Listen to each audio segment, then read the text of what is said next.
Quando eu comecei a viajar ao Brasil, Monark, porque outra coisa assim, eu conheço São Paulo. Eu moro em São Paulo, você conhece São Paulo? Conheço São Paulo. Porra nenhuma. Gigantesca essa porra, Você não conhece São Paulo. Não conhece. O paulistano não conhece a cidade. Aí você chega pro cara e fala, cara, você tem ideia do que é a cidade de Tiradentes? Você tem ideia do que é Guaianazes? Você tem ideia do que é o Grajaú? O cara não sabe nem o nome do bairro. O cara vai ali da Paulista pra casa dele, pra escola dele, pro emprego dele. Ele tá, quando muito, no centro expandido. Quando muito tá no centro expandido. Tatuapé já é outra cidade pro cara. E o cara acha que conhece São Paulo. Mesma coisa do Brasil. O cara acha que conhece o Brasil.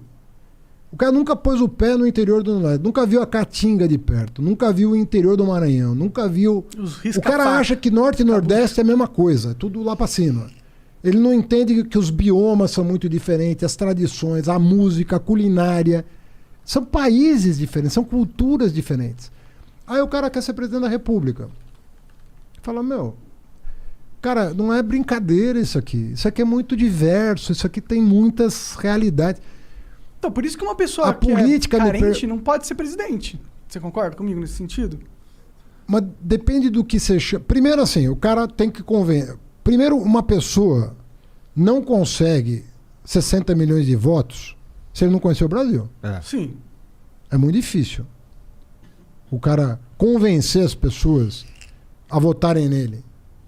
Se ele não Depende tiver... um pouco do discurso, porque, ó... Pô, ele precisa... Na verdade, hoje em dia mudou um pouco, hein, eu acho. Porque a internet meio que mexeu fez... nesse jogo a aí. internet elegeu o Trump, elegeu o Bolsonaro Trump também. conhece os Estados Unidos? O Trump conhece os Estados Unidos de cabo? Conhece porra nenhuma. A verdade é que ele tinha uma máquina na internet, Sim, tinha mas um ele é nome rico. muito grande. Exato. Mas pelo teu argumento, ele sendo rico, ele conhecia alguma coisa. Eu tô dizendo exatamente o contrário. Eu tô Não, dizendo o meu argumento da riqueza ele não é é bilionário. questão de conhecer ou não. É questão que, E eu acho que talvez até seja um argumento falho nesse sentido, porque é que uma pessoa pobre, que é miserável mesmo, que não teve a oportunidade de estudar, ou que não teve a oportunidade de conhecer não só o Brasil, mas o mundo, mas essa você vai pôr ela numa posição de poder foda, não é querendo denegrir o caráter da pessoa por ela ser pobre. É só denegrir a competência dela por ela. Porque a gente precisa de pessoas que conhecem realmente. Se for pôr o cara para gerar uma multinacional, que o Brasil é uma multinacional, uma empresa gigantesca, se for para pensar dessa forma. Não vai pôr um cara despreparado nessa parada. Se bem que a gente pôs. Mas ele não vai pôr, né? A gente põe mais de uma vez. Mas a gente não vai pôr, né? A gente capricha, né? Cara, é o que eu te disse. A democracia, sobretudo quando um país está em crise e quando a crise foi potencializada, porque não se engane, a crise que nós estamos vivendo foi potencializada pelas próprias forças políticas. Interessava. A crise que foi gerada foi uma crise que existiu, mas foi uma crise potencializada. Ela não precisava ser do tamanho que... É que eles queriam tirar o PT, todo Queria forma. tirar o PT, achavam que ia ser, se não tirar esses caras na marra, vai virar Venezuela. Ninguém vai tirar o Lula do poder. Se deixar ele concorrer em 2018, ele ganha a eleição e provavelmente ganharia mesmo a eleição. Sei. Tenho minhas dúvidas. Mas ele seria mais, desculpa falar, mas seria um candidato mais forte que você, não? Mas evidente que seria. Tanto é que eu era advogado dele para ele ser. Hoje em dia você ainda é? Pra ele ser... Porque agora ele foi inocentado, não? Ele foi, pelo menos... O PT tá totalmente unido em torno da figura dele. Mas assim... Tu fica feliz e fala, graças a Deus, não vai ter que ser eu que vou ser o candidato dessa cara, vez. eu gostaria muito de ser presidente da República. Você eu não vou acha mentir. Não, porque vê bem, você foi prefeito, foi ministro, foi... Sabe, você fala, eu tenho... Know-how. Eu saberia o que fazer, entendeu? Então, eu tenho um projeto na cabeça, eu tenho um país na cabeça, né? E é óbvio, você perguntar para um político se ele quer ser presidente da República, vai dizer que sim, então ele vai estar mentindo. Claro. Vai perguntar para um cardeal se ele não quer ser papa. Você perguntar para o futebol se quer ser o maior artilheiro da Copa, claro que quer. Quer dizer, é natural, como você tem um podcast aqui que bombou, e você quer subir mais ainda. Sim. Então, é natural querer as coisas. Claro. Agora, você tem que saber ter um momento, né? Eu não era nem para ser vice na chapa do Lula. Quem que era para ser?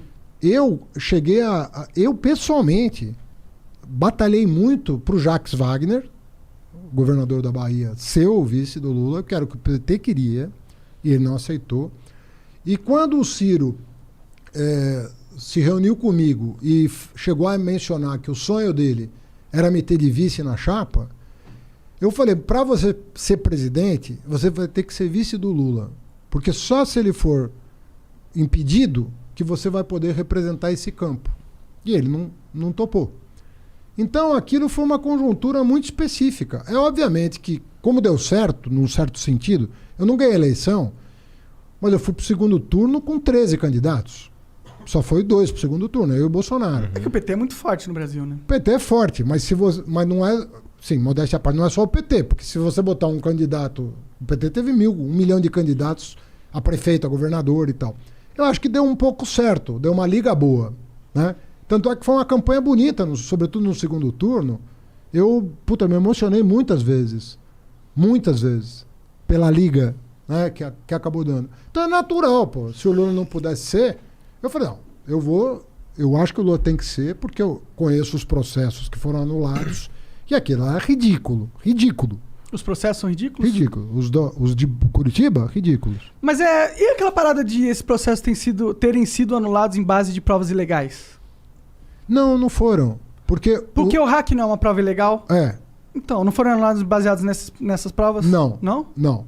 Mas você poderia usar essas provas ilegais. Você não pode usar uma prova ilegal para condenar alguém. A lei te impede. Uma prova ilícita... Mas isso no mundo inteiro? Ou é só no Brasil? Estou falando do Brasil. Entendi. Tanto é que a Operação Lava Jato queria que provas ilegais pudessem ser usadas. Queria? Queria. Não faz sentido pra mim. Eu acho que provas ilegais são provas ilegais. Se você dá um incentivo para que provas ilegais possam ser usadas, você incentiva o crime, né? Exatamente. Então, o Dallagnol, por exemplo, que era o chefe da Força Tarefa, chegou a fazer um projeto de lei, aquelas 10 medidas. Uma delas era que provas ilegais pudessem ser usadas para condenar. E isso não passou no Congresso. Porque o Congresso entende que provas ilegais até podem ser usadas judicialmente, mas em benefício do réu. Ou seja, se você obteve uma prova ilegal, mas está comprovado que aquilo tem veracidade e aquilo inocenta alguém, não faz sentido condenar. Se inocenta. Mas isso é uma interpretação esse lance de poder usar para defender, é uma interpretação do juiz. Made in Brasil, né? Juiz. Porque no mundo inteiro não é assim que se entende. Ou é? Uma prova pode ser usada para absolver, mesmo que... Uma prova ilegal pode ser usada... Lá nos Estados Unidos, se tiver uma prova ilegal, os caras podem usar para absolver? Eu não vou dizer de um país específico que eu não sei, mas eu sei que em vários lugares pode. Entendi. Para absolver pode. Entendi. E em vários lugares para condenar também. Em alguns países para condenar também. É. Sim. Mas sabe o que me parece? E desculpa, eu sei que você é do PT, o caralho, mas me parece que o STF meio que fez um jogo todo pra conseguir realmente inocentar o Lula pra ele poder virar uma carta nesse novo jogo político. Vamos fazer uma conta, então. Tá. Aceito a provocação.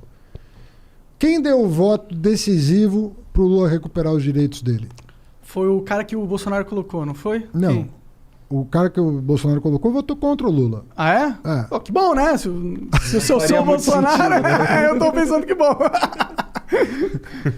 Ué, eu não sei se ele votou por causa do Bolsonaro ou porque ele estava convencido. Se for por causa do Bolsonaro, ele errou. Se for porque ele estava convencido, ele acertou. Tudo bem, é. Quem deu o voto decisivo foi a pessoa que votou sistematicamente contra os interesses do PT ao longo dos últimos 10 anos.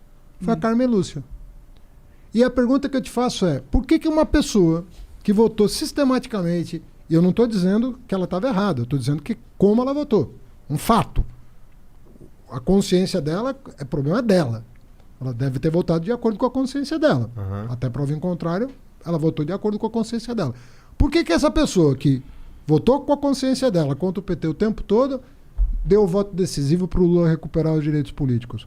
Porque era escancarada a maneira como o Moro se comportou em relação ao Lula. Você não pode grampear o advogado do réu. Você não pode induzir uma testemunha. Você não pode pedir para trocar o procurador porque o procurador não está tendo um bom desempenho.